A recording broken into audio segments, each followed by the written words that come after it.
Guinéens et Maliens renforcent davantage leur partenariat. Après le séjour des 5 ministres maliens à Conakry, c'est une délégation guinéenne qui a été reçue par le président de la transition, le colonel Assimi Goïta.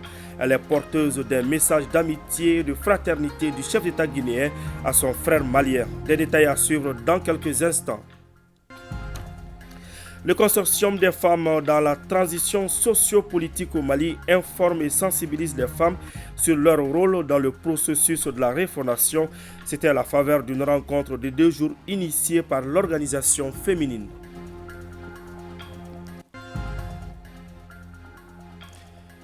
Il est 13h, bonjour à tous et bienvenue dans cette édition d'information. Le président de la transition, le colonel Assimi Goïta, a reçu en audience une délégation guinéenne conduite par le colonel Amara Kamara, ministre secrétaire général de la présidence de la Guinée-Conakry. Il est porteur des messages d'amitié et de fraternité du président de la transition, le colonel Mamadi Doumbouya, au président Assimi Goïta. Le ministre secrétaire général de la présidence de la Guinée-Conakry, à sa sortie d'audience, s'est exprimé au micro de Dougou Fana Traoré. Je veux d'abord remercier vraiment le colonel président Assimi Goïta pour l'honneur qu'il nous a fait en nous accordant une audience aujourd'hui et la délégation guinéenne conduite par ma personne. Il était question de venir lui transmettre les messages d'amitié et de fraternité de son frère et ami le colonel Mamadi Doumbouya, également lui faire le compte rendu des réunions que nous avons eu avec la partie malienne sur des sujets d'intérêt stratégique de nos deux pays et lui remercier pour toute l'attention et la main tendue que lui et son gouvernement essaient d'accorder à la transition guinéenne. Également échanger sur des questions de réussite dans l'intérêt de nos deux peuples. C'est ce dont il a été question essentiellement. Et nous allons bientôt rentrer à Conakry, très satisfait de tout ce qui s'est passé à Bamako. Et nous espérons pouvoir revenir très rapidement pour donner suite aux conclusions de nos travaux. En tout cas, nous partons très satisfaits. Merci au président, au gouvernement et à l'ensemble du peuple mali. Et nous voulons profiter de ce moment pour souhaiter encore une fois bonne chance et surtout continuer à demander la résilience et la résistance et le soutien que le peuple du Mali essaie d'apporter à la transition malienne. Le processus de la refondation au Mali, le sujet était au centre d'un atelier de formation du consortium des femmes dans la transition socio-politique au Mali. Cette rencontre vise à informer et sensibiliser les femmes sur leur rôle dans le processus de la refondation au Mali. Le reportage est signé Sorona Kamisoko. Peut-on réussir le processus de la refondation au Mali sans les femmes? Tout porte à croire que non. C'est pourquoi le consortium des femmes dans la transition sociopolitique au Mali a initié cette rencontre pour informer et sensibiliser les femmes sur leur rôle dans le processus de la refondation au Mali. Les femmes leaders du Mali s'appuient sur la feuille de route de la transition, dont les priorités s'articulent autour de certaines réformes institutionnelles majeures qui ont pris en compte les besoins de renforcement de capacités des femmes pour leur participation citoyenne à l'élaboration des instruments fondamentaux de la vie de la nation. Aussi, le contrôle citoyen de l'action publique, notamment en matière de genre, ont été des éléments déterminants pour accroître leur contribution dans la refondation d'un Mali nouveau. La crise a eu des impacts sur la disponibilité technique et sur les disponibilités financières des partenaires techniques et financiers. Mais malgré cela, au nom de la représentante résidente d'ONU Femmes, nous renouvelons notre engagement à vous accompagner autant que possible pour atteindre les objectifs et pour la réussite de la refondation du Mali. Le processus de la refondation au Mali mérite d'être compris par toutes les parties prenantes, à en croire le représentant du département en charge de la question. Un cadre stratégique de la refondation de l'État a été élaboré pour traduire en action les recommandations des assises. Ces actions qui seront dans les jours à venir, partagées bien entendu avec l'ensemble de nos concitoyens, seront une réelle opportunité. Pour ce consortium, le moment viendra pour vous de vous en approprier de ce cadre stratégique afin bien entendu de faire valoir toute la place et tout le rôle des femmes dans le processus de refondation. La rencontre de 2 jours regroupe les femmes des 5 organisations féminines du consortium. À présent, Fanta Mama Nientao nous parle des réalisations faites dans le cadre de l'étude du marché du travail en santé au Mali.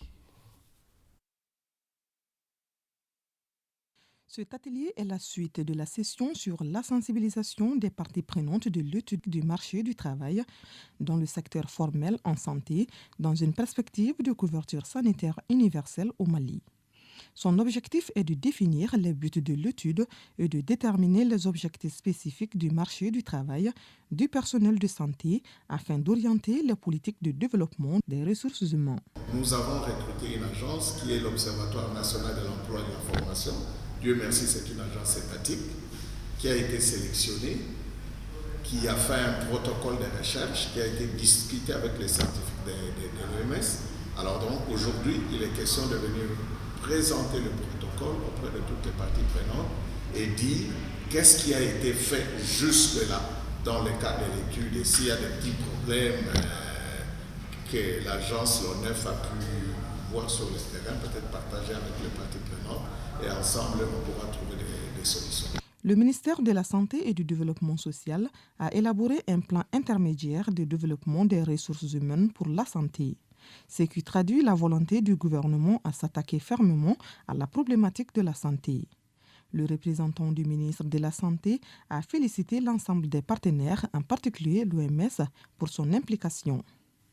Dans le cadre de l'élaboration d'une réponse politique adaptée aux défis actuels du personnel de santé en vue de l'atteinte de la couverture sanitaire universelle, des objectifs de développement durable et du respect des engagements pris dans le cadre du plan stratégique de développement des ressources humaines du secteur santé-développement social, élaboré pour la période 2019-2023, une analyse du marché du travail dans le secteur de la santé s'imposait pour améliorer la compréhension de la dynamique autour de la demande et de l'offre en personnel de santé.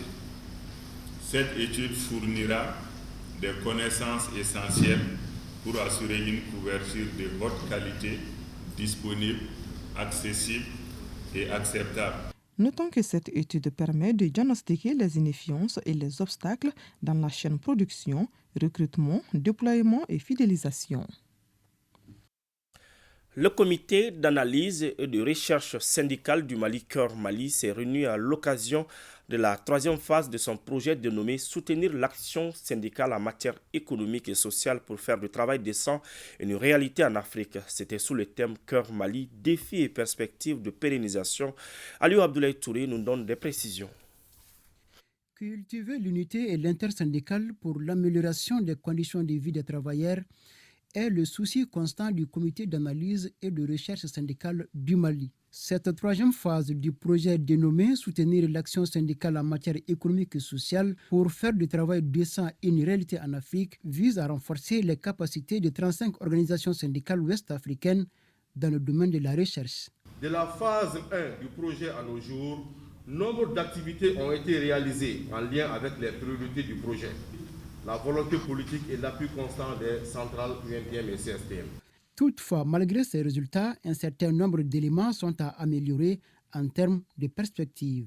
Des difficultés pour la mobilisation des ressources nécessaires à ces activités régulières, l'intensité des activités du CARES étant liée au financement du projet dont les fonds sont souvent difficiles à mobiliser. À ce niveau, le seul partenaire traditionnel à l'échelle nationale reste la Friedrich Ebert Stiftung. Le niveau de visibilité du CARES est encore à améliorer. Pour atteindre ces objectifs, quelques défis majeurs sont à relever.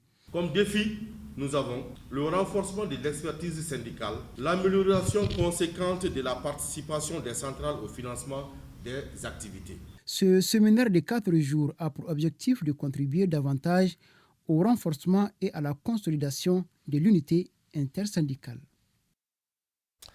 Parlons de la cérémonie de passation de pouvoir de la région 12 du Lions Club du Mali. Le président entrant s'engage à articuler son mandat autour du programme du gouverneur de l'association, nous dit Valentin Roger Diallo.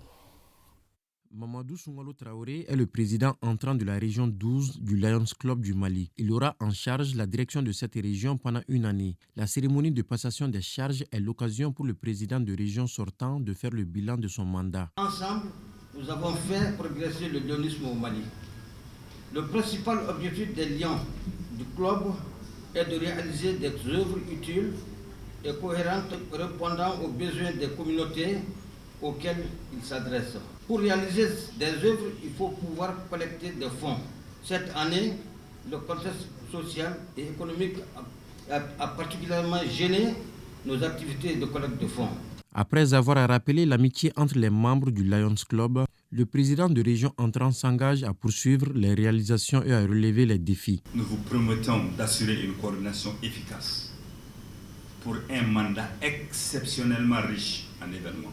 Ce sera une gestion avec un tableau de bord pour suivre tous les indicateurs de tous les clubs au quotidien et apporter l'assistance nécessaire aux présidents de zone et utiliser tous les moyens pour avoir les indicateurs des clubs toujours verts.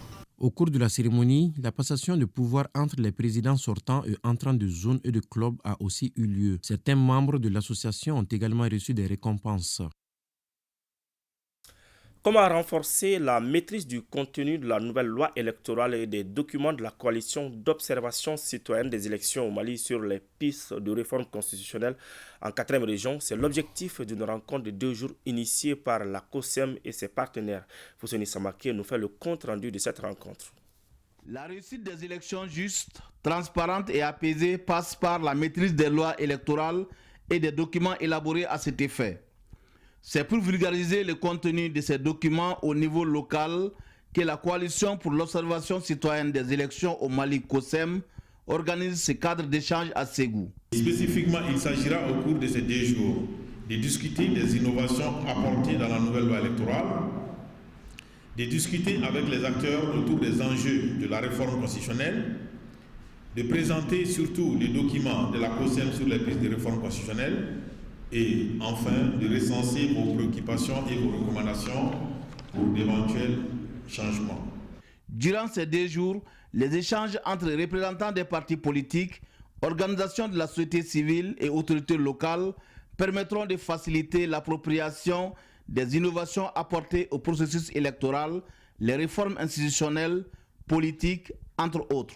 L'entreprise que la COSEM vient d'entreprendre procède à la dissémination, au partage et à la compréhension des b.a.-ba de ce qui va caractériser juridiquement notre comportement pour les futures élections. Je vous demande d'observer régularité et assiduité tout au long de cette session, condition sine qua non de l'appropriation et de ce qui sera dispensé afin de vous permettre de pouvoir servir à hauteur de souhait le Mali en général et vos localités en particulier. Cette initiative de la COSEM s'inscrit dans le cadre du processus d'appropriation des populations, des textes et lois relatifs à la réussite des élections au Mali. En 5e région, les acteurs du projet de renforcement de la résilience du système éducatif comme alternative de prévention de lutte contre les changements climatiques échangent sur les acquis du projet. C'est là pour dégager des pistes de solutions dans la gestion de conflits et de vivre ensemble. Aminata Touré pour le compte-rendu. Il s'agit à travers cet atelier de valider et de capitaliser les acquis du projet de renforcement de la résilience du système éducatif comme alternative de prévention et de lutte contre les changements climatiques. Nous sommes à la fin de ces activités. Quels sont les succès? Quels sont les échecs? Quelles sont les leçons apprises? Et comment on peut faire une extension, si c'est possible, pour que l'ensemble du système éducatif se saisisse de ça, qui est des curricula pour les jeunes. La thématique de la présente rencontre porte sur la désertification et les changements climatiques. À travers cette thématique, l'Organisation des Nations Unies pour l'éducation, la science et la culture et l'Organisation islamique pour l'éducation, la science et la culture et ses partenaires entendent inculquer aux jeunes en milieu scolaire des valeurs leur permettant de mieux jouer leur partition dans la lutte contre le changement climatique. Tout le monde ressent la température très élevée, presque toute l'année, et également la rareté des pluies, Donc c'est des phénomènes qui sont là déjà pour nous alerter du danger. À travers le système éducatif, ça va nous permettre vraiment de former la nouvelle génération afin qu'ils soient des responsables avertis de demain. Je fonde l'espoir que vous continuez à œuvrer dans la lutte contre les changements climatiques, à entretenir les acquis du projet et à transmettre les savoirs à d'autres bénéficiaires, tout en approfondissant les réflexions autour des mécanismes de gestion de conflits et de vivre ensemble. On prépare à cette rencontre les acteurs du projet de renforcement de la résilience du système éducatif comme alternative de prévention et de lutte contre les changements climatiques des localités de Bandiagara et Bankas. Le gouverneur de la région de Koulikoro a reçu les enfants des militaires et paramilitaires en colonie de vacances dans la région. L'objectif est d'amener ces enfants à se connaître, à partager les expériences et à se divertir. Ousmane Koïta a suivi la rencontre pour ORTM 1.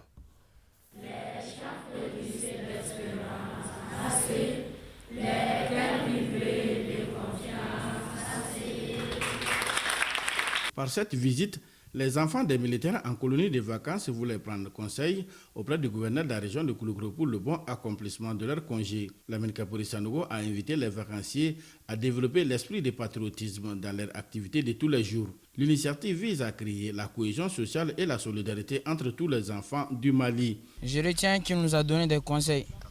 Il a dit qu'il veut que nous travaillions dur, que c'est nous l'avenir du Mali de demain. Nous leur avons demandé d'être des patriotes, comme l'ont été certains parents. C'est en cela qu'on peut tirer ce pays du trou dans lequel il se trouve. Le Mali nous appartient tous et nous avons pour rôle de nous battre pour libérer ce pays. Selon lui, cette colonie de vacances exceptionnelle permet non seulement aux enfants de vivre sans leurs parents, mais surtout de se divertir et de se ressourcer. Les enfants des militaires qui sont à présent au front et certains nous ont quittés au cours des missions des services commandés qui sont venus nous rendre visite pour qu'on puisse développer dans leur esprit le patriotisme et aussi pour qu'on fasse des bénédictions pour le Mali et pour leurs parents dont certains ne vivent plus. Auparavant, les enfants avaient chanté l'hymne national du Mali.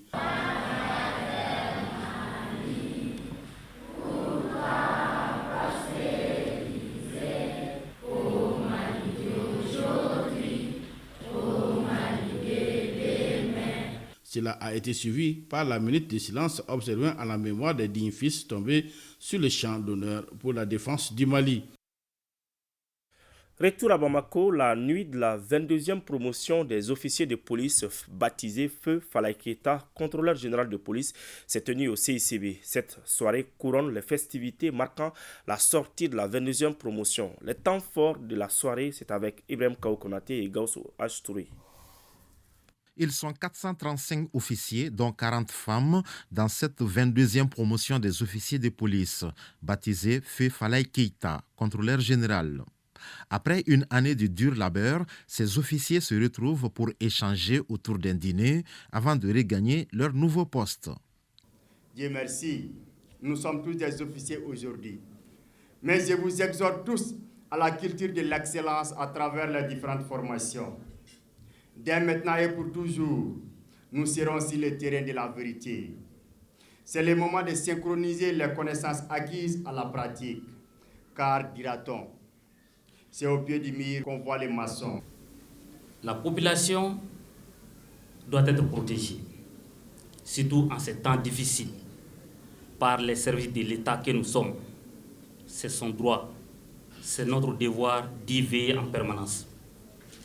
Je demande donc au cadre que vous êtes un engagement exemplaire dans la lutte contre la délinquance et la criminalité sous toutes ses formes. Servir son pays est un honneur, une mission essentielle. Cette 22e promotion porte le nom de Falaye Keita, un contrôleur général de police exemplaire et commandeur de l'ordre national, décédé après 38 ans de service. L'occasion était bonne pour la famille Keita de montrer toute sa gratitude. Je voudrais à ce titre exprimer toute notre reconnaissance et toute notre satisfaction à tous ceux qui ont construit cette idée très honorable. Je veux dire le ministère de la Sécurité et de la Protection civile, la Direction générale de la Police nationale, la Direction de la formation, la Direction de l'École nationale. Cette soirée riche en couleurs est mise à profit par les nouveaux officiers de reconnaître le soutien de certaines personnalités en leur décernant des attestations, notamment au ministre de la Sécurité et de la Protection civile, au directeur général de la police, aux instructeurs et aux partenaires. La police, c'est mes frères et sœurs. Ils conseillent la discipline, la déontologie policière et qu'ils se mettent à la disposition de la population. On ne peut que les féliciter et les encourager à la tâche qui les attend et leur dire que le Mali a besoin d'eux aujourd'hui. Aujourd'hui, là où nous sommes, le Mali a vraiment besoin des policiers pour la sécurisation parce que c'est eux qui sont en contact direct avec la population et les encourager à leur tâche. Pour rehausser l'éclat de la soirée, les artistes venus très nombreux ont tenu en haleine le public. La direction régionale de la santé de Gao et ses partenaires viennent de lancer la campagne de prise en charge des femmes porteuses de fistules obstétricales. Placée sous le thème « Zéro fistule obstétricale au Mali », cette campagne vise à redonner le sourire à ces femmes à travers la prise en charge. Samari Haïdara. La fistule obstétricale, une maladie qui affecte exclusivement les femmes, est une réalité en 7e région. C'est dans le cadre de continuer à assurer la prise en charge des cas que cette campagne est initiée. L'hôpital aujourd'hui a un chirurgien urologue et l'équipe de Bamako un professeur urologue, de chirurgien urologue qui est venu se greffer à ces derniers. On a constaté que les 32 patientes opérées à la date de ce matin, le pronostic est très bon. Il faut que ça soit même un programme vertical de l'État, que ça soit une chirurgie ordinaire comme ça, avec les spécialistes et puis les kits disponibles. Les efforts fournis par l'ensemble des acteurs pour l'amélioration de la prise en charge des femmes affectées sont louables. Cependant, les autorités régionales invitent les uns et les autres à plus d'engagement. Nous demandons aux uns et aux autres de bien vouloir vraiment se pencher sur la question de la femme et surtout vraiment les femmes porteuses vraiment de la fistule. Aussi auparavant, et ça ne se traitait pas aujourd'hui, on peut vraiment les traiter. Donc vraiment je leur demande vraiment de mettre beaucoup de fonds dans la cagnotte vraiment du ministère de la Santé pour vraiment prendre ces femmes vraiment en charge là où elles sont. Les partenaires d'exécution de cette campagne ont saisi l'occasion pour lancer un appel. Je lance un message fort à la région de Gao, à la plus grande mobilisation, que la prise en charge de la fistule elle est totale. L'hébergement, le transport aller-retour durant tout le séjour, elle est gratuite. Et même l'acte chirurgical. Notons que cette campagne de prise en charge des femmes fistuleuses à Gao est soutenue par le Fonds des Nations Unies pour la population, INFP. Le mouvement Ambiko poursuit ses actions de solidarité à l'endroit des nécessités. De Sangarebougou, Marseille, sur la rive gauche, à Sénou, sur la rive droite, le mouvement apporte de l'eau potable aux populations en manque et accompagne des jeunes désœuvrés à travers des formations. Mohamed Nama Keïta revient sur ces différentes donations du mouvement Ambiko. Action de solidarité du mouvement Ambiko, suite mais pas fin. Les habitants de Sangarebougou, Marseille, en commune 1 du district de Bamako, sont bénéficiaires d'un forage d'eau. Cette donation du mouvement Ambiko résout en partie l'équation d'approvisionnement en eau potable des populations de la zone. Aujourd'hui à Marseille, si on dit problème d'eau, nos femmes ne dorment pas. À 1h du matin, c'est pas facile. Vraiment, quant à moi, Binta, je les remercie infiniment. La joie est perceptible chez les femmes. Elles qui n'auront plus besoin de veiller toute la nuit pour avoir le précieux sésame, l'eau. Nous rendons grâce à Dieu et remercions le mouvement Ambiko. Celui qui te donne de l'eau t'a tout donné. Les problèmes d'eau ici dépassent tout commentaire. Nous manquons de mots pour les remercier. Avant même la remise officielle de l'infrastructure, ici, plusieurs bidons, des tasses et d'autres récipients. Les propriétaires sont prêts pour les remplir d'eau pour les besoins de leur famille. Et ça fait 2 mois que je suis passée dans ce quartier. Les femmes d'ici m'ont affirmé leurs problèmes liés à l'eau. C'est pourquoi ce soir, on les a offert un fourrage Oui, la population est très heureuse, surtout les femmes. Elles sont très contentes, mais moi aussi, je leur demande d'en prendre soin. L'action de solidarité ne s'arrête pas là. Direction la rive droite, ici à Kabala, les problèmes d'eau ne se racontent pas. Nous sommes vraiment ravis de recevoir ces forages. Nous en prendrons soin, car ce que nous avons enduré ici comme problème d'eau est assez évocateur. Outre l'approvisionnement en eau potable du mouvement Ambiko, cette fois-ci, on se préoccupe de l'insertion socio-économique et professionnelle des migrants. À cette occasion, la présidente du mouvement est ici au chevet des jeunes migrants de retour à Bamako. Ils sont installés à Sinou, en commune 6, où ils se donnent comme activité principale le maraîchage.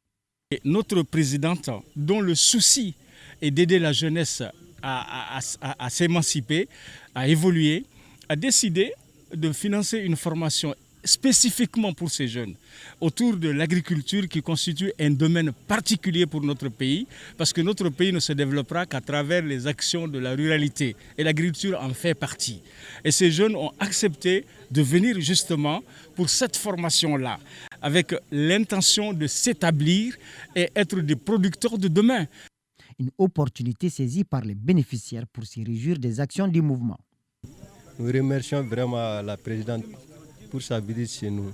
Non, on ne regrette pas, parce que moi-même j'ai appris beaucoup de choses sur le maraîchage. Auparavant, je ne savais pas ça. Donc, c'est quelque chose de très important. Oui, après notre formation, nous souhaitons être indépendants et faire quelque chose pour nous-mêmes. Le mouvement n'entend pas s'arrêter en si bon chemin. L'action de solidarité s'étendra à tous les Mali. Fin de ce journal. Merci de l'avoir suivi. Excellente journée en compagnie de nos programmes.